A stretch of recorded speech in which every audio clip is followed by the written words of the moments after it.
And good night, good evening, everybody. Welcome to an all-new Holotheatre. We got some firsts tonight. First up, joining us for the first time as a co-host, you know him, you love him, even though it's not Taco Tuesday. We got Bill Kiefer as the co-host.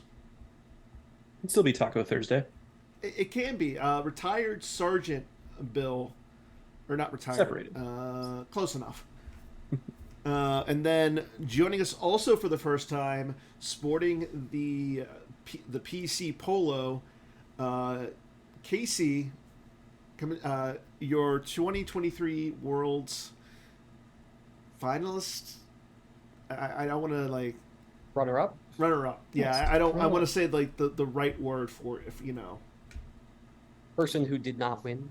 Well, I'm also that. I Yes. mean, if you think about it, what 68 other people didn't win? You did better than 67 of them. Yeah. Everyone who didn't play didn't win. You can't win if you don't play. I mean, I think I won. If you had fun that weekend, you won. I had a lot of fun. Like, doing commentary is always fun. Um, I took off last Worlds to do commentary, and I had an absolute blast. you did. You did. I think you worked with Lenny. Lenny, Correct. yep. Yeah, commentary is a really fun gig if you don't feel like playing. But we got a nice little show tonight. We're going to talk a little bit about Casey. We're going to talk a little bit about Worlds. We're going to talk a little bit about what's coming up, obviously, and with the news and everything. And yeah, let's actually get into the news and see what's coming up with Star Wars CCG. First things first, that is not the right graphic. So let me just pull that up. But yeah, first things first. We do have the news. I believe it is this Sunday at 2 p.m. Eastern. That's what matters. We have the Battle for Boba Fett. So if you have not signed up for that, I believe you sign-ups last until Till 8 a.m. 8 a.m. Eastern on Sunday morning. There you go. Although ideally do it on Saturday. I'm actually glad it's on Sunday, but that's just me. And we also have this weekend. We have a Nalhutta Regional out in Carmel, Indiana. I know Kendall's excited for that. He's going to go play. Brian Fred's going to go play. We also have a Naboo League event out in the United Kingdom. Get out there. I know Kevin. He always gives out good prizes. So if you're in the UK, if you're in Europe, go say hi to the Team Wales and all them. And Is that a bowling alley event at the new venue? Yes, it is the bowling alley event. I cannot wait to go across and check out that venue. The photos that I've seen look so incredible. I would love to just go to. I'm hopefully like I really want to go to Worlds next year so bad. So we'll see. Speaking of Worlds and Germany, September 8th through the 10th is the 2023 Euro Championships out in Bochum, Germany. A lot of Europeans are going to be there. It's going to be a fun event. I know they put on one heck of an event. If you have the chance, go. Large Porg, Tommy is going to be representing the United States, so make sure you root for him.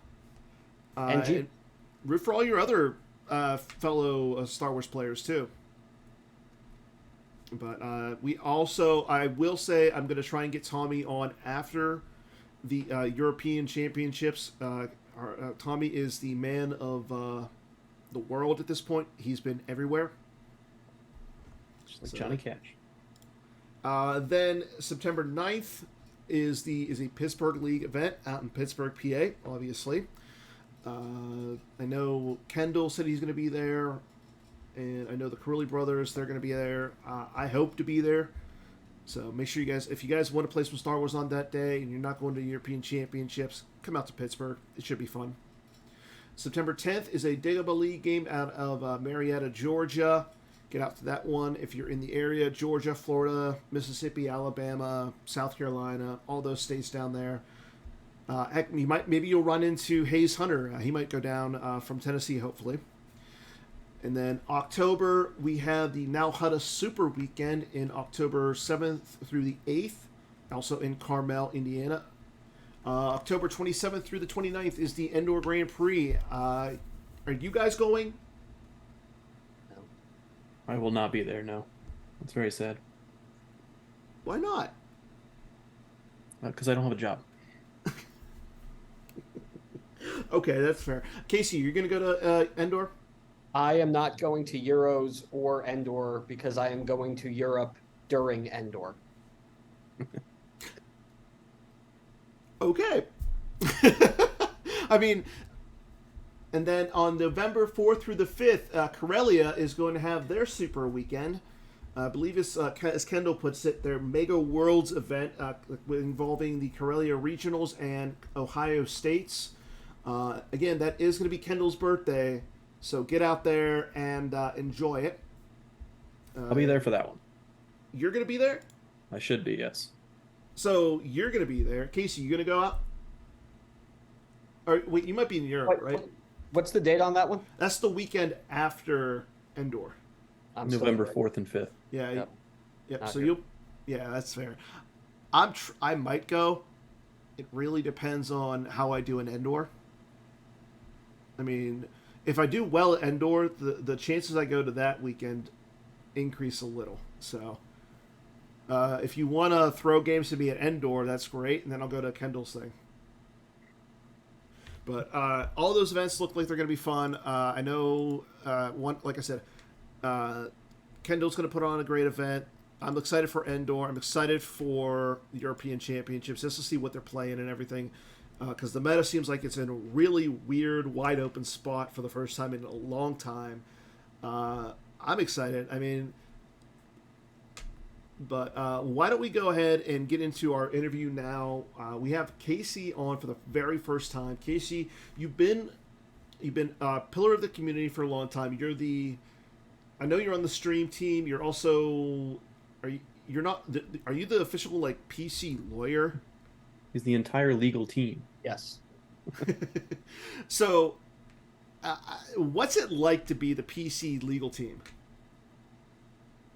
You get very good at interpreting talk-to-text messages from Scott. I can see that. Like, I'm assuming he's driving when he's doing the talk-to-text messages. I can only assume. So, besides that, what's it like? Like, have you experienced a lot of difficulties within the stuff, like with the PC and everything? It's hard because we are, a small organization. I guess with big dreams. I know that sounds cliched, but we're trying to do a lot, and we're trying to do the types of things that large nonprofit organizations do, with no paid staff, with just a small group of part-time volunteers. Mm-hmm. And we, I don't know if people know the sorts of issues that go into running events. There's always, a hotel contract involved, Mm-hmm.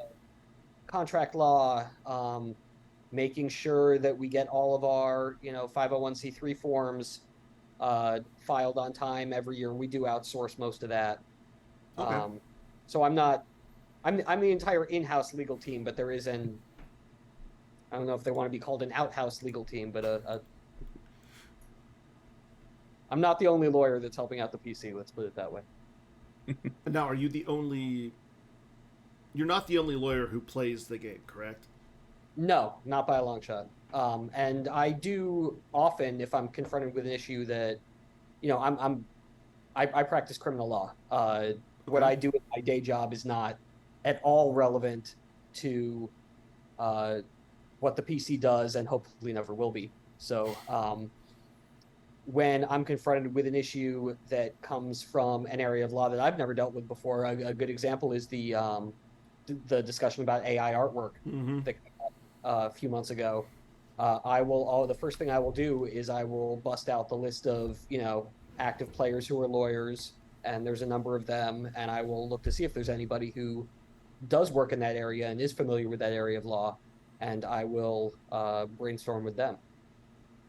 So I don't want to bring up this. I mean, I do want to bring up the subject really quick, like you just brought it up, the AI aspect. We're not talking about alternate image, correct? We're talking about computer generated image that we've been seeing that's being used by a lot of different medias. Does the PC have an official stance on that yet? Our official stance is that we are not currently developing new cards with alternate images, and we are continuing to evaluate the issue as it is, a new issue facing a global society, facing um, it's new technology. It's technology where the ethical implications are not widely settled, where the legal implications are not widely settled, and it's certainly a bit of a wild west as a field of law right now. So we are monitoring, waiting and seeing, and holding off for the moment before making any decisions. Okay. I think what's important to note from the different perspectives is AI art is something that can be used in order to cut out a working human being as a paid artist when they are commissioned to create a work of art. The Players Committee does not pay artists to create works of art, and we do not financially compensate artists for their art that is used on our cards. Just like everyone who works for the Players Committee is a volunteer, all of the people who provide artwork to our cards do so free of charge. And if someone is not willing to provide their artwork to us free of charge, we don't use their artwork. So we would be, if we were to use AI-created artwork in the future, we would not be depriving an artist of financial compensation, but we would potentially be depriving them of visibility of their artwork that they've created. Yeah.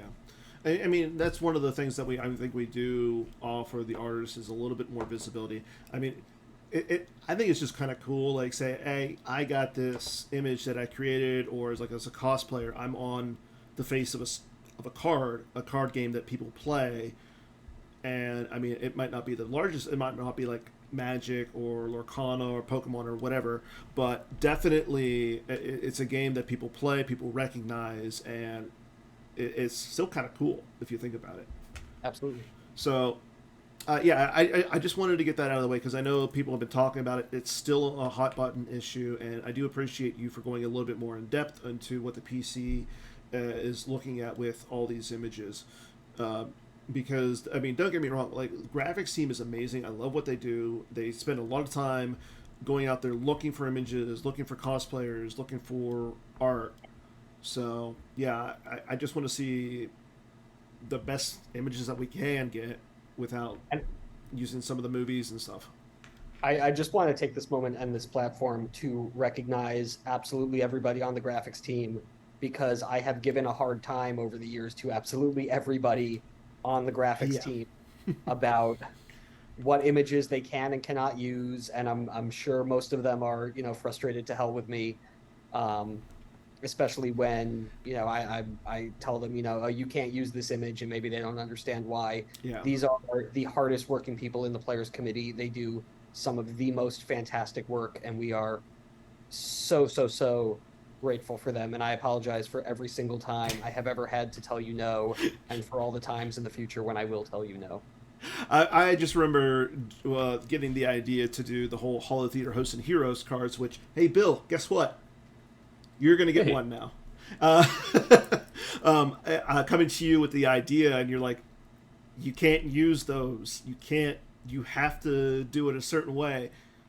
And we then tweaked it to a point where we can actually use it. So I'm glad that we have you working with me on that and taking feedback, and we came to a compromise that would work for everybody. I think it did. Like, I know there's a bunch of people who like to use them. I would love to see them on GIMP eventually. I don't know how hard that would be. I have the Brian Fred Thanos over here on my stuff, and I cannot wait to use that as a Kylo Ren image. So, but let's, before we go any deeper into graphics, all that stuff, let's hear a little bit about you, Casey, because again, this is the first time you're here. Not a lot of people I mean, a lot of the regular people know you, but the newer players, they don't necessarily know who you are outside of the lawyer aspect. I'm the rules next to Greg. But yeah, let's get like, when did you start playing? What got you into the game? And let's hear a little bit about that. So I have had cards since the two-player game came out in December of 1995. I was 8 years old at the time. I had absolutely no idea how the rules worked, but I loved Star Wars and I loved these cards and they were super cool. Mm-hmm. And I remember going to a convention, a sci-fi convention with my dad around the time A New Hope came out and meeting a couple of the Decipher guys, and they did a demo game for us and tried to teach us how to play and all that, and still couldn't get it. And that went on for, several years. Eventually I worked out how to play the game. Mm-hmm. I was just a casual player. I didn't go to tournaments. I theory crafted on my own. I posted a bunch of like really, really bad unworkable decks to Deck Tech and Game Players Network back when that was a thing. Finally got to my first tournament in 2005. So already into the PC era. Right around the time of, if either of you remember the really, really busted version of Watch Your Step V. Yeah. Yeah. I remember the nightmares of it. Like,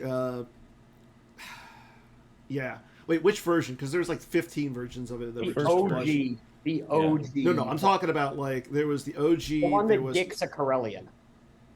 Yeah, I was going to say, because I remember that one. I remember Reed Smith making the backdoor version where you stack all the helper effects, and all the main characters are like super like strong.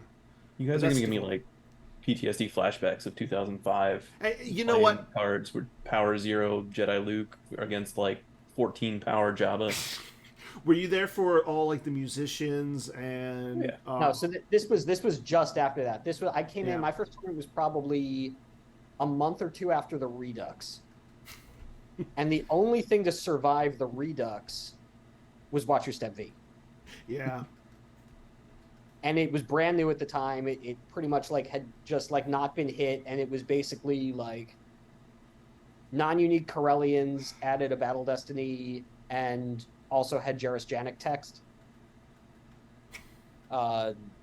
And there was a version of No Questions Asked that got played with the deck that did ridiculous things. I don't remember what it did, but my first tournament, every single person at the event was playing that for light side, and I had never seen the deck before. My light side was a no characters build that I built on a small, high school kids collection using like inserts and 6 copies of It Could Be Worse and Surprise Assault and sounds awesome. That actually invited you back. I mean, they were happy to have me back. I was gonna say, like, after the whole like the musicians and like the crazy scum builds and then Watch Your Step V, I think anybody would have taken anything except for those. That's true. So yeah, I've been an active player ever since. I got good at the game by playing on Holotheatre back before Gem. We had a really, really good crew that used to play a lot on Holotheatre back in the day. Me, Tom Kelly, Cryptophis, Jar Jar Drinks. Darren Pilbeam was sort of the leader of the Holotheatre online community back in the day. He ran the first online leagues before there was ever an OCS. He ran several years of an online league that used to go for 6 months a year, and cumulative standings and all that. One time he ran it with divisions and promotion relegation between months because he was a British guy, Leicester City fan. I think I remember that league. Like, I think it was Reed who got me into that at some point. Like, it was fun. It was good for what we had. And I want to say at that point, I think I was in Hawaii or something. Yep. And Reed used to play in that league under an alt. And then when you asked him about it, he would deny that he ever played. I think Reed was the first like big player to use alts all the time. So Brad Iyer played under Hunter Warrior. yeah. So you've been playing since like 2005. You went through the Redux, the re-edit. Revolution, the Revolution, and then the reset. What? So what really kept you? Because I know we lost a lot of players with the time of like the reset and the Revos and all the other stuff. Like, what really kept you in the game? Brian Fred. It's a simple answer. That's the best answer I could have ever heard. Like, yeah, I think he's kept a lot of people in the game. And so this year was not your first like top 8 with Worlds. Like, when was the first time that you topped 8? Like, and how was that experience? First top 8 was in 2016, and that was an unreal experience because I when I first started playing, I never had any illusions about winning a world championship or even finishing second. Mm-hmm. So my goal when I first started playing the game was to day 3. We called it day 3 back in those days. Yeah. Worlds. And if I could do that, I would be forever satisfied. And so that was probably, you know, the I've always said that was my favorite accomplishment I've ever had in this game. Last week, you know, maybe rivals that, and I probably have to think about that more. But that was a very cool experience. So in 2000, you said 16, correct? That was 2015, that was Daggable Worlds in New Jersey. Yeah. Oh yeah, yeah. That was the Fun Worlds, and I think you ended up playing Reed in the first round, correct?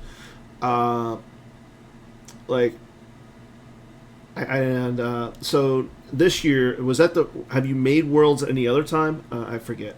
Yeah, I top 8'd in 2016, 2021, and now this year. And I didn't play in I did commentary in both 2020 and 22. So I've actually top 8'd 3 of the last 5 Worlds I've played in.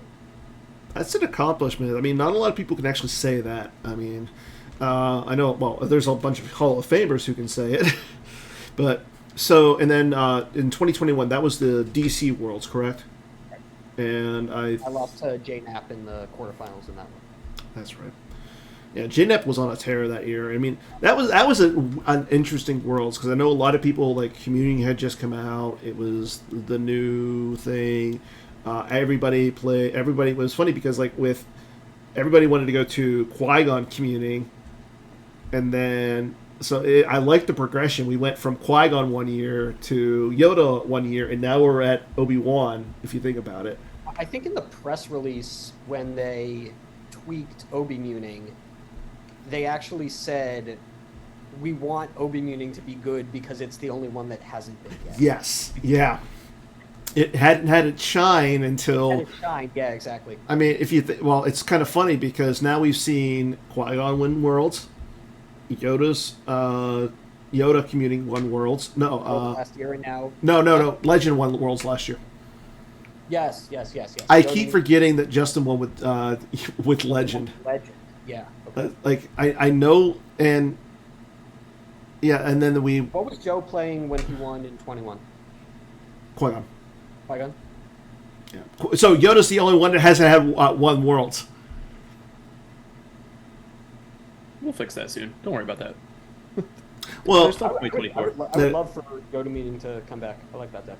I actually kind of like all the communings now that we've thought about it. Like the scrying mechanic is one of my favorite mechanics in Magic. I mean, you play, what do you like about communing as a whole? I like light mains. I mean, that's not a big surprise. No. I think now back in 2016, did you play light side mains in that tournament? Send it for both sides. So, oh yeah, that's right. And then in 2021, you played EVO and Scum. Now, So those you were just handed those decks, right? You were not Correct. going to play. I was moving that week, and all of my cards were in boxes. And I said, Oh, "Who has spare decks? I don't care what they are."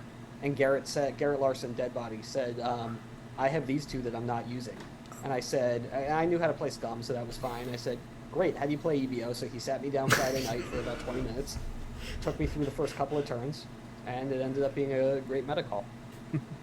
wow. So So, that's those last two, right? Because so this week, not this week, last week, you were Mhm. unsure if you were going to make it out to Worlds, right? But last minute you decided to come out, and then you show up and you go 6-2 day one and right into day two. I was I was sick in the days leading up to Worlds, and even Friday night. I was supposed to come out Thursday morning to New Jersey, and Friday night I was still sitting at home. Luckily, I only live an hour away, and I was very much on the fence. And I think it's 6:45, 7 o'clock, something like that. I just said fuck it. I hopped on the train, and made the trip down. And even when I woke up Mhm. Saturday morning, I did not know if I was going to be able to actually play, even though I was in the room. I did have Wow. decks. It wasn't like I had Yeah. just. But you were, I had been locked into decks for a couple of weeks, and Mhm. Phil knows because you saw me play both of those decks, and Dan was with me when I actually Mhm. first decided to try out each of those decks. And so, speaking of which, like, you played. Let's actually bring up your decks. We'll talk about those now, and then you can go into what made you pick the decks, why these decks in particular. Because, first of all, the dark side, like, I don't think anybody else really played your light side, and I think there's maybe like one or two other players playing your dark side. So, let's go ahead and we'll talk about your dark side. For dark side, you played. I played Huntdown, original Huntdown, with the 12 card start. So, why Hunt Down? So both the light deck, I played Funeral Pyramanes for light, and both the light deck and the dark deck came out of a conversation that I had with Carl Koenig, and this goes back to why you and I were seeing each other. So I don't know if you want to talk a little bit about boot camp and how that all came together, but the short version is there were 6 of us in a lake house for a weekend, and we were discussing decks, and Carl, and I appreciate your shout out in the chat, thank you.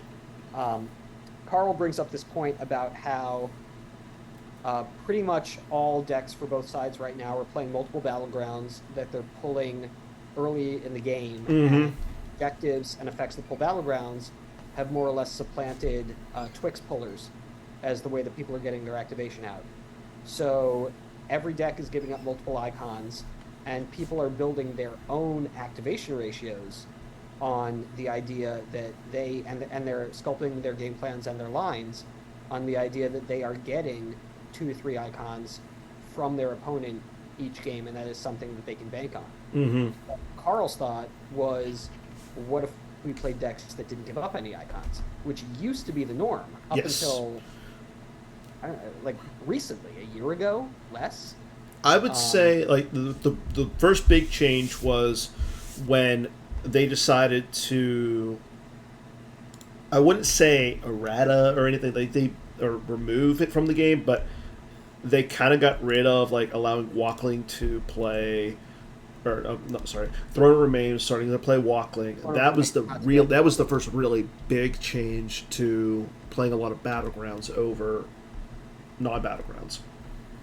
And I think it's also been think a concentrated design effort to like, we want to have people on battlegrounds. We want to, let both players play the game some, right? And obviously you found the weakness to that is going to be, I'm not going to let you play things, right? I'm going to play 2-0 locations where you can't deploy. Yeah. Yep. And what I would pinpoint actually is, and I think each of these is a whole conversation in its own right that we probably don't have time to get to, but there was a philosophical shift, I guess about a year ago, in the way the game is played thanks to Tom Strother. And yes, philosophy that he pioneered on Gem, that you play a ton of locations. It does not matter how many icons you give up as long as you are out activating your opponent. You generate tons of force. You draw tons of cards. and you put together these huge resource advantages. And a core part of that philosophy was that it is okay to give up icons to your opponent. And that was sort of breaking a rule of deck construction. And it has now become, sort of the norm in deck building philosophy. Well, if you're going to the same way, if nobody's been playing, I don't know, pick a meta card, Monarch, Grimtosh, whatever, and you stop playing around that because nobody's been playing it, you can come out and you can surprise people with it. So the same thing, I'm not saying Tom is wrong. I think Tom is actually very correct in how he has gone about, pinpointing what the optimal sort of activation builds are. But at the same time, if you're not prepared for someone to subvert that, you can show up with a deck that doesn't give up any icons, and all of a sudden you have a huge advantage over the field. I agree. And I think I know Anthony Batmouse. He kind of feels the same way. If almost all the players are going one way, well, you can go that way. You can follow the herd, or you can go the opposite way. So, and I think going with this very limited battleground, strategy obviously played off for you. But it was kind of interesting because I know a lot of people were playing Bring It Before Me. Bring It Before Me's been a deck for a while. Why Hunt Down in particular? We had tested Bring It Before Me a bit at boot camp. I know that I had played it with Kendall, and I've played Bring It Before Me a lot over the years. I've also played Hunt Down a lot over the years. It just felt like Hunt Down was the stronger play at the moment. People were, sort of finding ways to leverage plays against Bring 'Em Before Me, whether that meant invading the throne room or using There Is Another.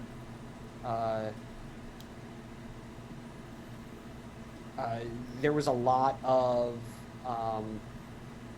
destiny capping with the sand effect. So if you were going to use Sando to offset the sand effect, now you had to lose 2 force out of Battle Destiny instead of 1. And losing 1 force off the top out of Battle Destiny is great. Losing 2 force every time you want out of Battle Destiny is less good.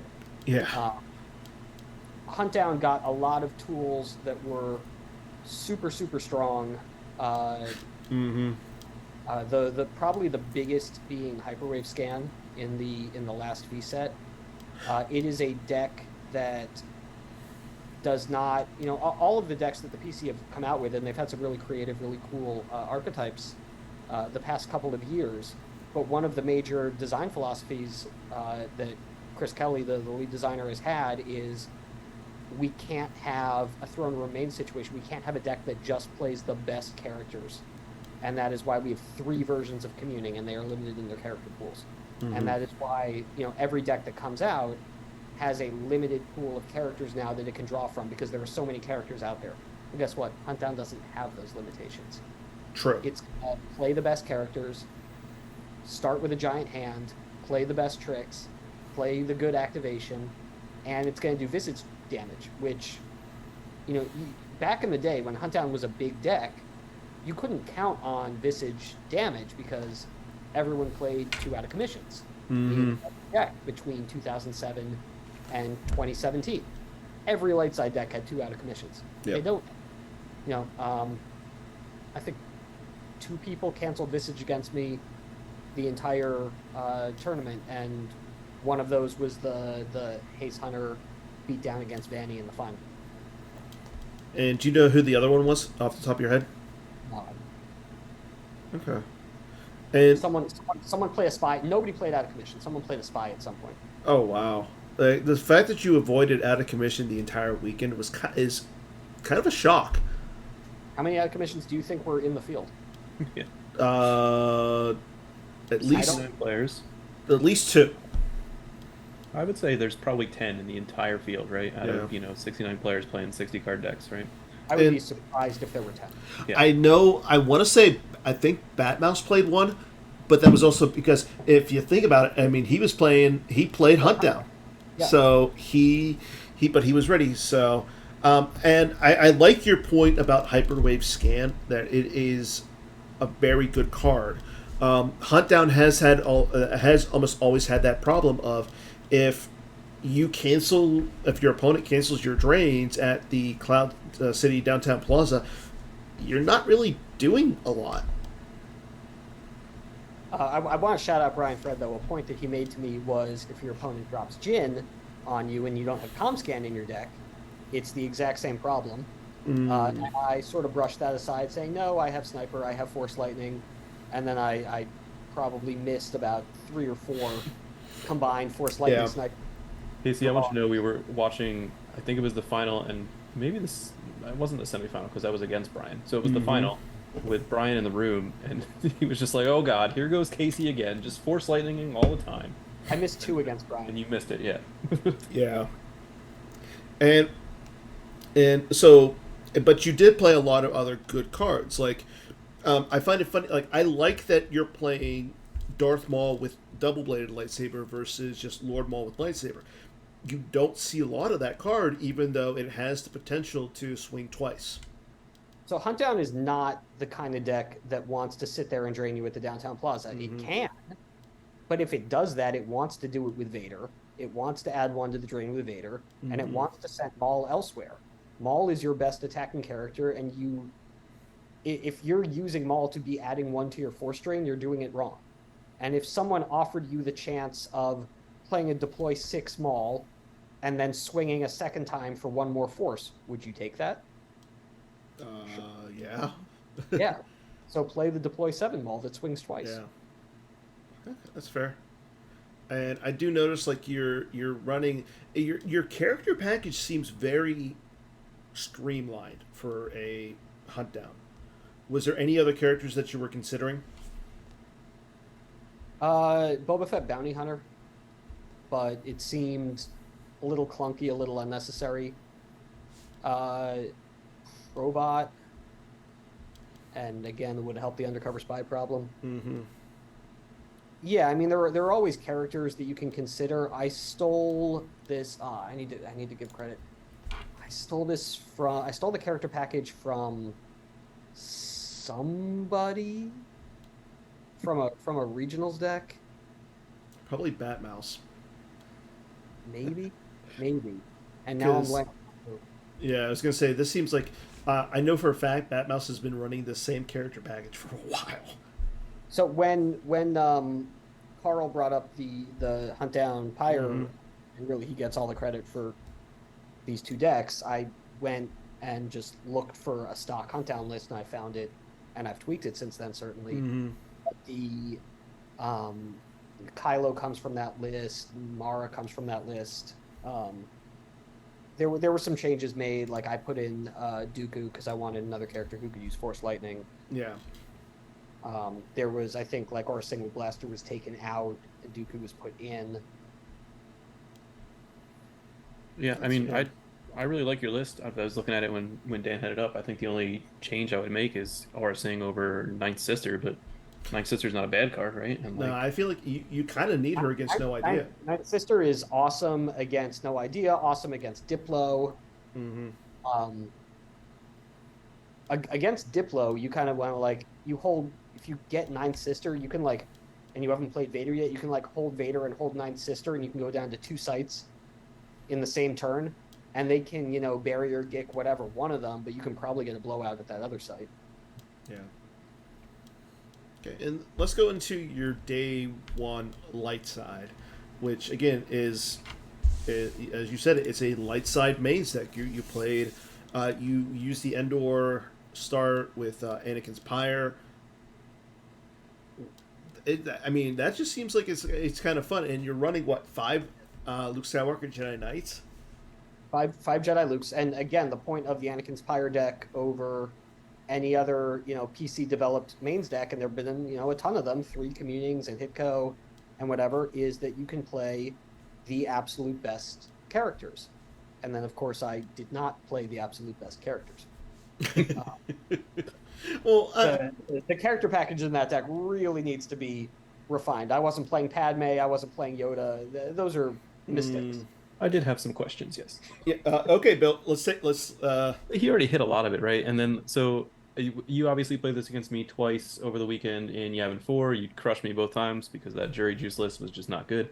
I couldn't believe you played Shadow Collective at Worlds. Were you running the same Shadow Collective list at Worlds or a different run? No, it was different. Okay, good. I changed stuff and I won. Go figure. But yeah, so one of the things that strikes me really right off the bat is the choice to go heading for the medical frigate and the farm versus a let the Wookiee win and Kashyyyk, especially with a home one package. Do you want to talk about why you chose that? Yeah, I like the use pile pulls. It's very strong. You run. The reason why the character package is what it is to facilitate. I must be allowed to speak. I admit that I did not have an opportunity to test it with the Wookiee win start. So if you do run the Wookiee win start, obviously the character package is going to change. You don't necessarily need to run Chewie. Maybe Chewie plus Solo becomes Han Chewie Falcon. And then maybe you add in Yoda, add in Mace, something like that. Do like a Jedi business start. But then you lose a lot of the LSJKs or even like a Rebel Scout Luke. No, you don't have to give up on the LSJKs, yeah. But you have to replace I must be allowed to speak with a different effect. So that could be Jedi business. You're gonna lose your Luke then. That's not good. Oh, is that you can't play non-Episode 1 Jedi. All right, so you play Saitor. I don't know. Yeah, I basically built your deck post regionals and went immediately to let the Wookiee win, and I think I just threw Saitor in there because you get Leia's gun that way, and you get the Qui-Gon saber that way pretty easily. Yeah, Hayes was asking me why is there a weapon 11 in your deck? Doesn't everybody play the shield? I'm like, well, yeah, but you can also get your weapons. Yeah. Yeah. Like also, just deck that doesn't run Saitor and runs matching weapons for characters who are not Luke, you need a way to pull those out. And you don't want to waste your speed pulls on them. So yeah, weapon level's a really good way of doing that, especially because you play a character, you get to go into your use pile, you get to see exactly what's in there, and if there's a weapon in there, you get to fish it out. Yeah. So I also will admit that Casey weapon loaded my gun off of Maul twice in one weekend. It was a bad time. I broke Dan. It's fine. No, I mean, kind of, yeah. So I do got to ask, and I noticed that like you're playing Master Qui-Gon over Qui-Gon Serene Jedi. Why that Qui-Gon? Because short answer, it was a mistake, and we switched it for day 2. The light deck going in was really, really unrefined, and you're seeing that right now. And it still worked, but it was certainly not the best build of the deck.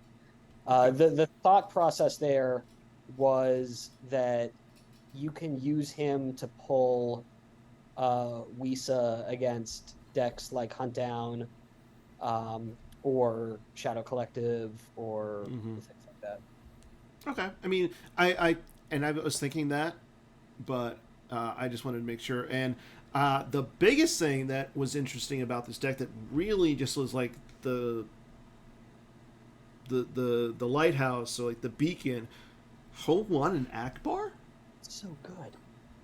I get that, but wow, we haven't seen those in like a while. What made you go with them? It's always been my stock light side mains space package. I was running it in Throne Room, and then I was running it in whatever came at Hitco, whatever came after Throne Room. Every time I've played space in light mains, it's been either Home One or Han Chewie Falcon, and I wanted the interrupt from Lost Pile. I wanted the Chewie use pile pull. Okay. Well, Force is a lot, but it's not a crazy amount. Yes, you're floating the ship. I'd like to get a launching in, yes, but that's another card slot and another 3 Force to pull it with Walkling, and yeah. It's not a perfect space package, and against Hayes in the final, I would, because I couldn't get any activation out the entire game. I had it in my hand for a while. And I was never in a position where I was able to deploy it. So Hayes and I played that matchup in game 1 of day 1, and I got home run out pretty quickly. He plays 2 systems, and I was able to chase him around in space the entire game. Neither of us were paying to drain, but I was draining space. He wasn't. I had, I was the one doing the chasing there, and that made a big difference in that matchup. I can see it. So there are certainly dark space packages that can, get rid of home one, but there are no token dark space packages that can get rid of home one. Until Chris Kelly decides, hey, I'm going to make a really, really good starship for Dark Side, kind of like the Honshui and the Falcon, but better? You already got that. It's Zuckuss and Slalom and Missile. Marjay. Oh, no. No. You already got that. It's First Light. We got our splashable Dark Side ships now. I was going to say... We solved all the problems. I was going to say Dengar Dengar V with Punishing 1V. Hey, listen. I'm not going to stand for this Punishing 1 hate anymore, right? How many objectives have been errata to say they can't play Admiral's Orders since that card has come out? Yeah. Two. No, At least. One. At least. I miss the OG Legacy Zuckuss Mist Hunter. Yeah. Our Punishing 1.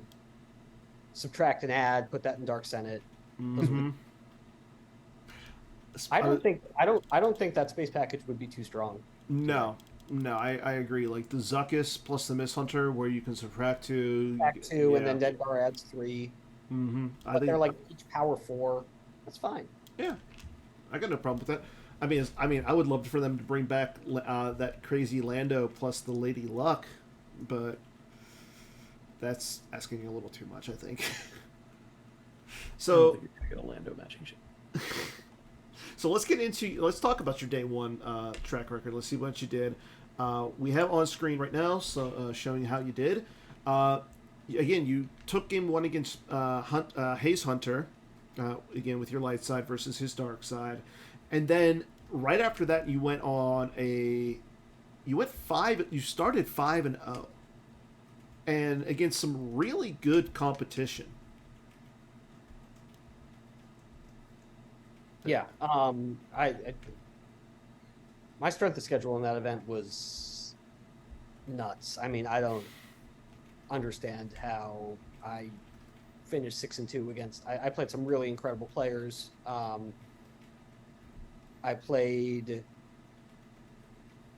I think, only one player who finished with a losing record, and 6 of my 8 opponents made day 2. Yes, I was just looking at that because Hayes, Mishki, Joe, Jellison, and Batmouse all made. Yes. So, but it was again. What impresses me was you rattled off that 5-0 win, and those were some tight games. I beat Hayes by. I'm gonna get these wrong. I beat Hayes, Mishki, and Joe by a total of 5-4. Wow. Win by 1, win by 2, win by 2, and I don't remember which was which. But and your light side went 2-0 during that run.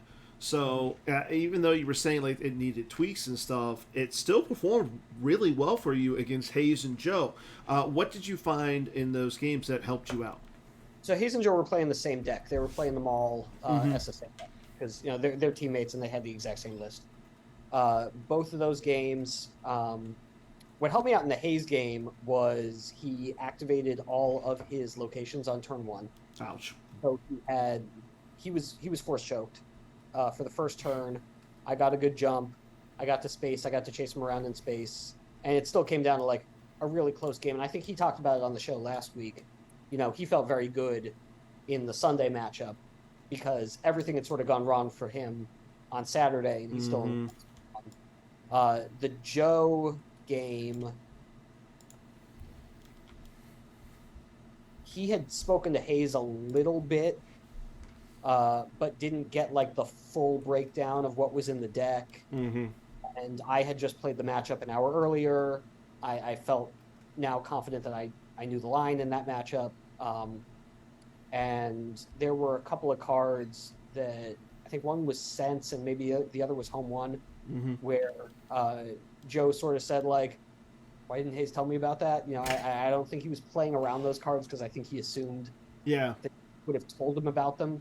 And it's I find it interesting because like back in 2021, or maybe it was it 21 or 2022, years and stuff. But Joe ran an indoor Pyre deck for a while, so you would think maybe he was thinking like, oh, he's just using my list or whatever. Possibly, yeah. But the light deck was definitely not, you know, optimized, and certainly could have been better. And it went 2-2. The dark went 4-0. I felt for a while going into Worlds that dark had slightly better options than light. I think I still feel that way. Thank you, Carl. Yeah. And I mean, again, you end up losing a game to Jelson against, I believe he was playing ISB, and then you lose to Batmouse on when he's playing Hunt Down. Were you surprised to see like another Hunt Down in the field? I was surprised to see it from Batmouse because I was sure he would be playing Sikva. That's fair. I was not surprised to see another Hunt Down in the field. I was probably more surprised not to see more Hunt Down in the field. I had thought that, you know, I kind of figured maybe I'd be the only Pyre deck, but I thought that more people would be on Hunt Down. Yeah. That surprised me a bit. Yeah, I think there ended up being 4 in the field. Yeah. Lack of Hunt Down and lack of IE. And Bill's heard me talk about IE at length, but that really surprised me.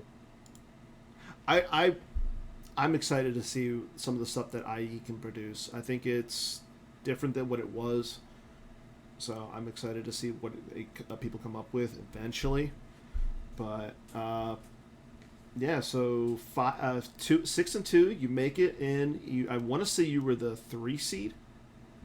So with your insane strength of schedule, what are you thinking going into Sunday? I was just really grateful that I didn't have to play a playing game. I've never had to play a playing game. I've always gone 6-2 when I made day 3, and I've never had to play a playing game. So I'm very, very thankful for that. So I'm going into day 3. First of all, I'd come with 2 decks. I only knew 2 decks, so I was pretty sure I wasn't gonna switch decks. I didn't really have a plan. Yeah. Hey, look, when I woke up in the morning, I told you I felt awful, Yep. and my plan was play until I pick up my 3rd loss and drop. And I've never dropped from Worlds in my life. And that's a good thing. Yeah. I was gonna play until I picked up my 3rd loss and drop. And that was the plan, and then and then go take a nap. So That's fair. I didn't really have a plan. Kyle Kruger came over, and I have to give him all the credit in the world because 2 of his teammates were in the top 8, and he knew that sort of all of the big teams were represented in the top 8. You had Team 5, you had New Allies, you had Killer Bees, you had KTOD, and me as like the Notre Dame or whatever of the community. I like that. Right. I didn't have anybody to, automatically to talk decks with going into Sunday. So Kyle offered to leave his team for the night and come up to my room, help me build decks. I had spent the week with Kyle. He'd come in to work early, and we had done sightseeing. So he had been exposed. He had been over in my apartment. He had been exposed to me, so I wasn't worried about getting him sick. He was one of him and Brian and Thornton were the 3 people that I was comfortable being in close proximity to. So he came over, and he really helped me. We talked tech cards.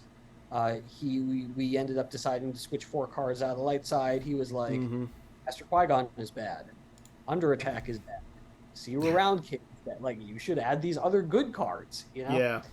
And so speaking of which, I hadn't brought any other cards with me. I showed up with 120 cards and a set of shields. And so he went back to his room and was able to help me out and hook me up with all the other cards I needed. That's that's a good story. I'm glad to hear that Kyle didn't let boundaries or borders just keep stop him from helping you, because I mean, at this point, like, don't get me wrong, teams are good, teams are like they push you to get better, they're useful, but when it comes down to it, we're just one big community, so it makes me happy. Sort of on that note, I showed up with 119 cards, and I borrowed a Luke Skywalker Jedi Knight, a 5th one, from Michael Pistone, and I just want to take a second to extend my best wishes and those of the entire community to Mike, who is dealing with a rather serious family issue at the moment. And we love you, Mike, and we're hoping and praying for the best for everybody.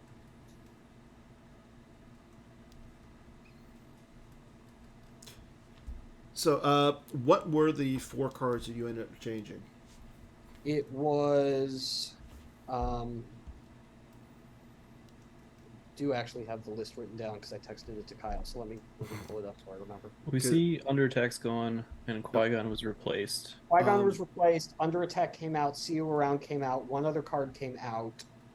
I think you put it in a Luke's Bionic Hand, Draw Their Fire, and What Chance Do We Have? Yes. Okay. So, yeah. Qui-Gon Serene Jedi, Bionic Hand, What Chance Do We Have, Draw Their Fire are the cards that came in, and I do not recall what the 4th card that I cut was. Well, you changed the Qui-Gons. I changed the Qui-Gons, I cut Under Attack and See You Around Kid, and I cut one other card. That's a good question. Let me pull up my list. Frantically scanning lists. Yeah, I know, we're all doing it. I didn't have the list in front of me. Now that I'm pulling it, I should be able to tell you what it was. Worlds. Was it Escape Pod combo? Possibly. No. That wasn't your day one, but that's there. It was one of those other Clash Escape Pod. You know what? It's a character, I think. No, I don't think I think it is Escape Pod combo. I'm pretty sure you had one in day 1, you have one in day 2. I don't think I played. Nope, he does not have it in day 2. I don't have it day 2. Okay. Sorry, I was looking at day 1. That makes sense. Okay. Yeah, I kept switching between day 1 and day 2 there. So, yeah, the deck looks like, again, it's kind of like the old throne room mains that used to start the Like My Father Before Me with the Walkling. So, going old school. I like it. And let's talk about your experiences. Huh? Sorry, go ahead. I was going to say, let's talk about your experiences with the top 8. So, again, you didn't have to play the playing game, so you got to go off and do your own thing. And when you, I guess, and again, for those who don't know, so the top 4 are randomly mixed up, and they're paired against the bottom 4. Was there anybody that you did not want to see in the bottom 4? All of them. That bottom 4 was just right. Yeah. That was what it was. Johnny Brian Chu. Fred. It was Johnny Chu. It was Ryan Jellison, and it was what was the other one? Joe Wilson. Joe. Right. That's a rough bottom 4. Was there anybody that you wanted to see out of the 4? No, 4 players who were all significantly better than me. Well, I mean, so you get paired up against Johnny Chu. What's the first thing that popped into your mind when you saw that? All right, well, like, I'm not going to win, but and so again, Johnny was playing Hidden Base. You decided to go with Hunt Down first. What made you go with that?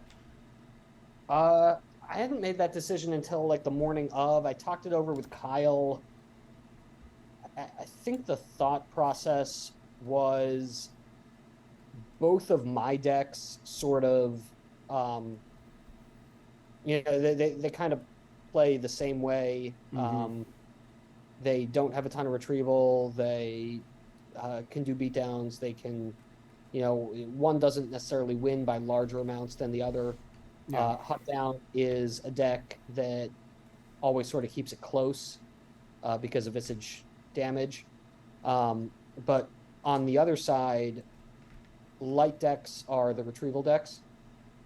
So if I can put my opponent in a position where their retrieval deck is going first, and they don't know what the, whatever the target number is, they don't know what that is when they're playing their best match play deck, and they have to use their dark deck second, then that can theoretically put them in a tougher position. I mean, that was the calculus, and maybe that's nonsense, but who knows?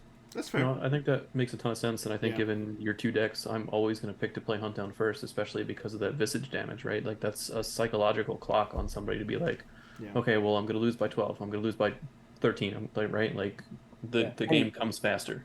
And in game 2, it's a psychological clock on you, because if it's like, if you lose game 1 and then you have visage going against you in game 2, your own visage, and it's like, well, shit. Yeah. I mean, I've never been a fan of Hunt Down just because of that visage damage. Same with Brigham. I'm not like a player who likes to lose cards, my own cards, but I don't like to lose cards either. I don't think anybody likes to lose cards. Yeah. So he flips over hidden base, and I know I know Apollo was like interested. He was looking at the stream and everything, and he was like, "My dad's gonna win by 18."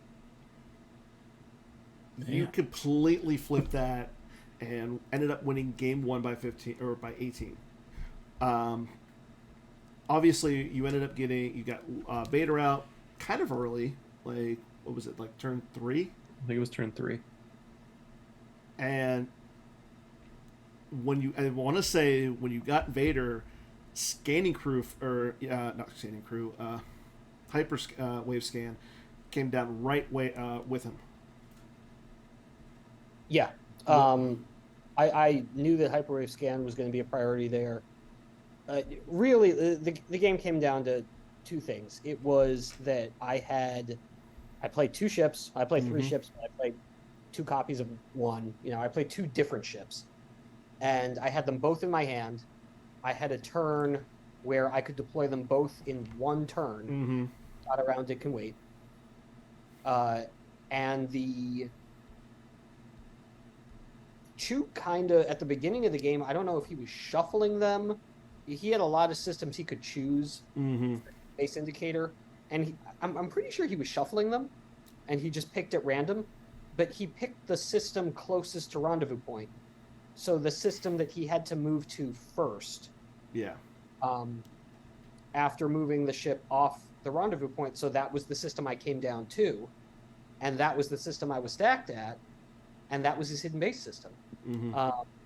So, sometimes I understand why you would pick randomly, but sometimes, that's sometimes there is a strategy to picking a certain system, either at a lower parsec or in the middle. But that certainly handicapped him. And then the second thing was, or I guess there were a few things. He had trouble finding the cards he needed. He never found Rebel Fleet, which after I put the objective out of play, I was able to drain, because I could always drain on Cloud City, but before he flipped, I still couldn't drain in space. And after I put the objective out of play, I could drain in space. And Rebel Fleet could make up for that by canceling the space drains. And I eventually got to the point where I could spread in space, I could drain twice in space. And he couldn't cancel that. And then he could never find a... you talk about Hunt Down versus Brigham. He could never find a ground character to go down against Vader except for Leia. And Leia cannot battle into a flipped Hunt Down objective. So he had no way to clear Vader. He couldn't find Rey. That was tough. I remember Hayes asking me after the game, like, how'd you win that matchup? And I kind of told him, he was like, well, didn't he have Aiken Waits? Yeah. Did he play Rebel Fleet? No. Did he play Rey? No. Did he cancel Visage? No. So what did he do? Like, Yeah. And I'm sure, 9 times out of 10, Johnny wins that matchup, but... Yeah. Things broke right.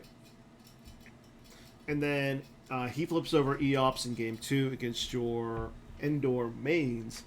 and you're up by 18. What was your thought process going into that game? So I didn't know what build of the deck he was using.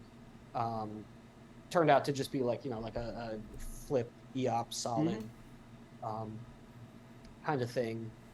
I was trying to set up home one, which I don't even remember if the game's on stream. People can watch, but don't even remember if I was able to do that. Mm-hmm.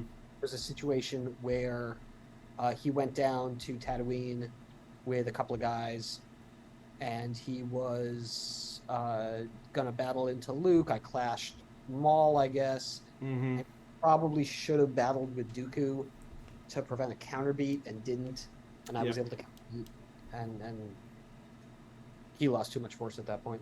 Yeah.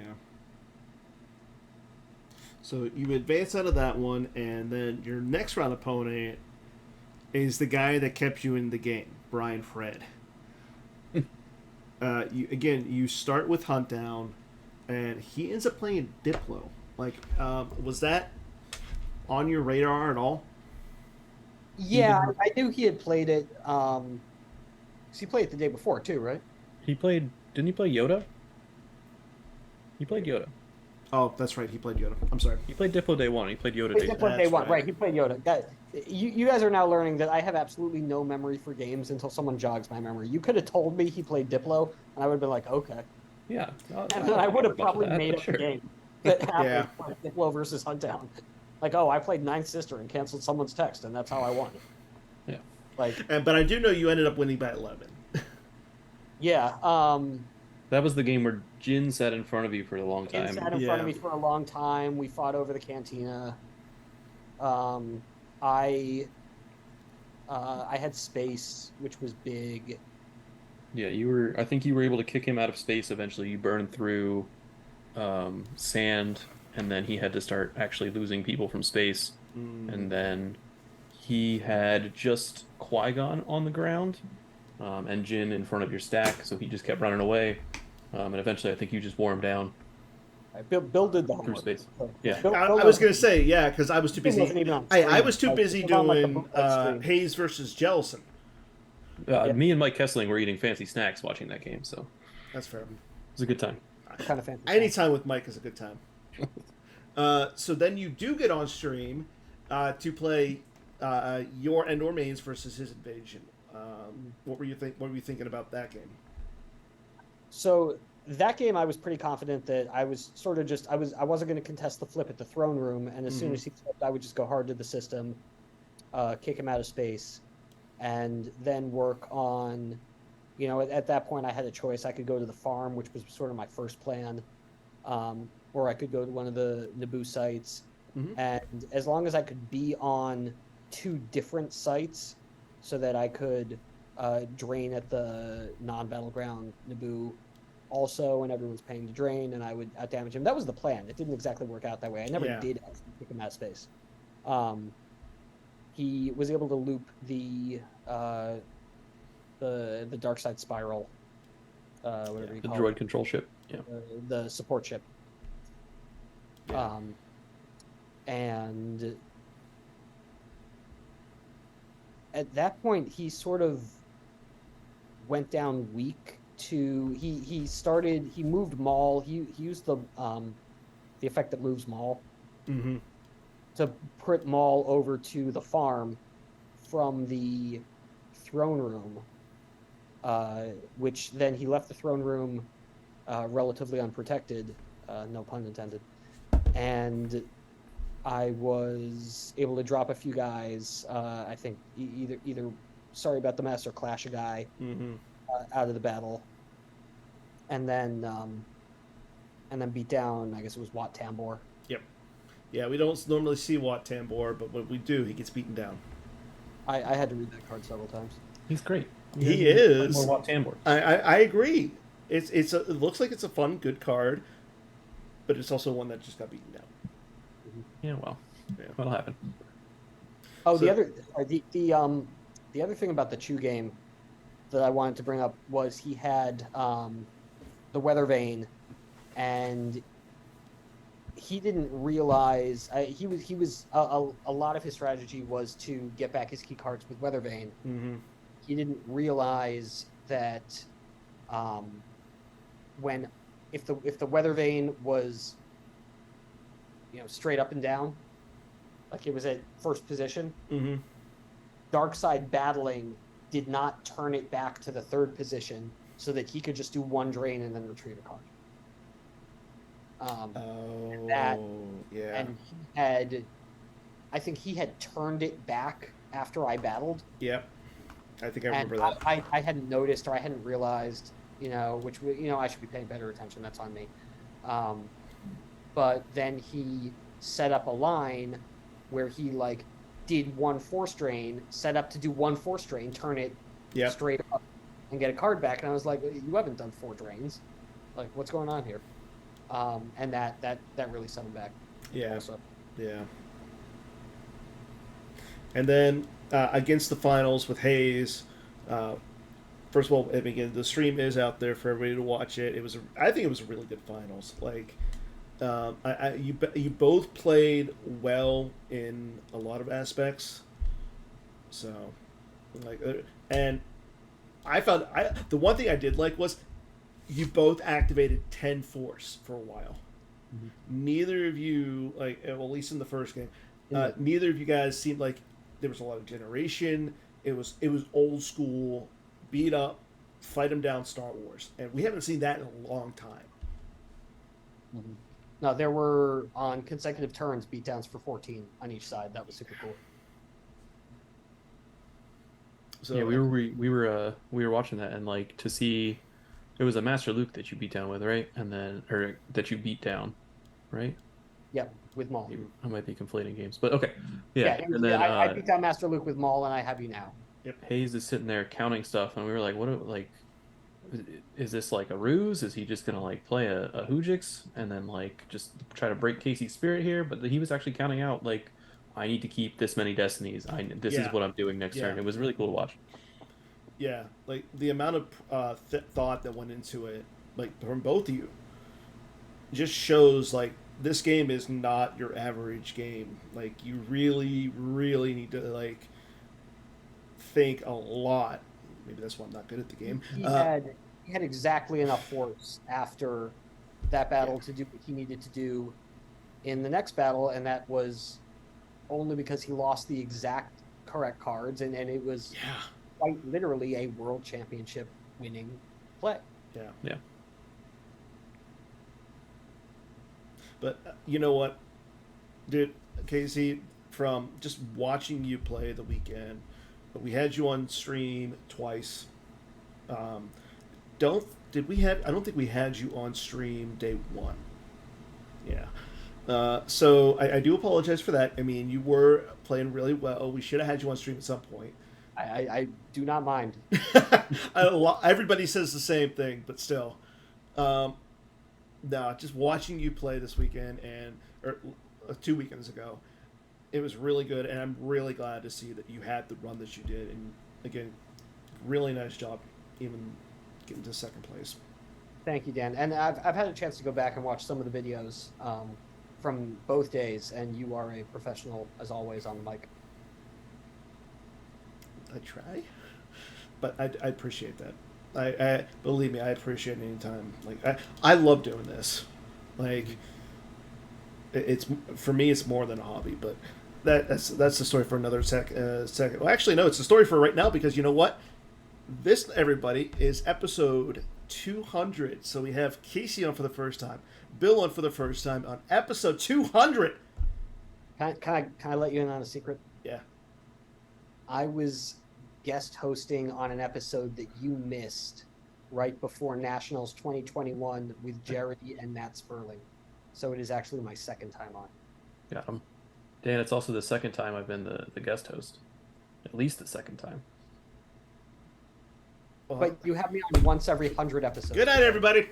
Yeah. No. Well, I was going to say on that bombshell, clearly, but it's my first time on with you. If I'm not on with you, it doesn't count. Yeah, exactly. There we go. I don't know. Yeah, Bill, you've been on as a guest, I think, but just because you've been more of the tournament guy. I don't think we've ever had you as the official co-host. I think I have, but we'll check the tape. It's fine. We'll check the tapes. But 200 episodes. How can you remember? Yeah. I have the memory of an emu. I don't remember 30 episodes ago, so it's fine. 30 episode was episode 2. Okay. First of all, Bill, as your official co-hosting duties, what is the card that you would like to be on? Oh man, I don't know right off the top of my head. Yeah. But I guess off the top of my head, it's got to be Lord Sidious, right? I mean, until we make you into Taco Bill and Punishing One. Yeah, all right. I've been trying to think about it. OA got eroded. No idea got eroded, right? One of the Jabba's palace aliens has to look like a taco. We'll find him. You know what, Bill? Everybody gives you stuff for the Punishing One. You know what? The VX Force Ski Speeder, please pow it on. I don't think anybody's ever played that in a deck. No, designing a card is hard. It is. It's great. So, Casey, you've watched the show before, correct? Yep. You know what time it is, right? It is time for your guess the card. Guess the card. So tonight we're going to do what card is underneath this V card. You will have 45 seconds to guess what card is underneath the V card. I will show it on screen. Once after I say the card and put it up on screen, you'll have 45 seconds. Let me get the timer set really quick. And I'm guessing the underlying card for the V card. Yes, you will have to guess the underlying card. It's not going to be as simple as like force push V, right? You never I don't know. It's the 200th episode. Maybe you made it easy. Maybe you made it really hard. I don't know. No one knows. Okay, Casey, your card is Captain Cassian Andor. The timer starts now. Card I played in my... Yes. Is it Blaster? I will need. So you have 30 seconds. You don't have to you can use all 25 seconds. So think it out. You can speak. But I will need just a final. Operative? Will it be your final answer? Do I only get one? You get one. You know what? No, you get two for the 200th episode. It's either a green card or an operative, I want to say. I'll give you a hint. A New Hope. Corellian? That's Ray. Yeah. Okay, I do need an answer. I need two, technically. Bill, would you like to help him out? I looked it up. Huh? I don't know. I looked it up. I can't be any help. Okay. This is where we find out if I have the correct underlying card. I was right. What's your He's got answer? a great mustache. What's your answer? I don't know. No, you stumped me. Rebel Commander. Rebel Command? I would not have gotten that. You should look him up. He's got a great mustache. I was going to say, you played it. Yeah, but 9 times out of 10, I pull cards from people's decks. I feel like most of us cut the slip out. The slip goes on the card, and then we never look at the card again. So again, if you're a guest on the show and you just played a recent event, look at your own deck. Look at your own deck. I can't be any easier for it. And it's not a slip that I cut out for this event. It's a card that I've just had in a sleeve. Was and it the I right use the text? same sleeve for every deck. So I never would have. What? So clearly it was the right text because your deck was deck checked before the top 8. Correct. So, do we know who checked your deck? I have no idea. Okay, I was going to say, well... You want me to pull out the deck right now? Should we pull out the deck right now, see if it's the right card underneath? Can we retroactively disqualify? Yeah, let's do it. Retroactively Yeah. I mean, we do have a member of the tournament committee here, so... I have 2 members, actually. I'm also a member of the tournament committee. Oh, so can you DQ yourself? Maybe. I think whoever finished 8th in Swiss should automatically be granted 2nd place. I think that's a good compromise. That everybody. would be Joe. Nope. Johnny? Nope. Oh, 8th in Swiss. Oh, no, we can't do that. Because he forfeited his playing game. He did. Okay. Rebel Commander. Okay. Is it down here? Yep. On Casper. Yep. If I pull this card out. If it's not Rebel Commander. Let's look for the mustache. There he is. There he is. That's him, right? Yeah. Yeah. There he is. All right. So, yeah. So again, first of all, 200 episodes. I never thought we would get to this point. Big thank you to everybody who's watched, anybody who has helped out with the show, obviously. Big thank you to Jerry and Robbie for starting us off. Like, we wouldn't be here if those two guys didn't want to do this to begin with. So, but that's all I think we have for this week, everybody. Make sure you guys tune in next week. We'll have an all-new episode. Again, not to spoil it too soon, but Large Porg will be coming on later in September. Make sure you get it. That's going to be a fun episode. Like, if you didn't meet him at Worlds, it's going to be super fun. Yeah. Like, super thick Boston accent. It's going to be amazing. No, I can't do the Boston accent despite being from Boston. Well, I mean, you spent at least 4 years in Maryland. I mean, Maryland kills everybody's accent. I don't think that's how that works. I couldn't do it before then. Yeah. You can get a nice large porg on there. Yeah. I like it. So, again, thanks everybody for watching. Thank you, Bill and Casey. It's been a pleasure. We'll see you guys next week. As always, enjoy the weekend, enjoy your week, and may the force be with you. Good night, everybody. Good night.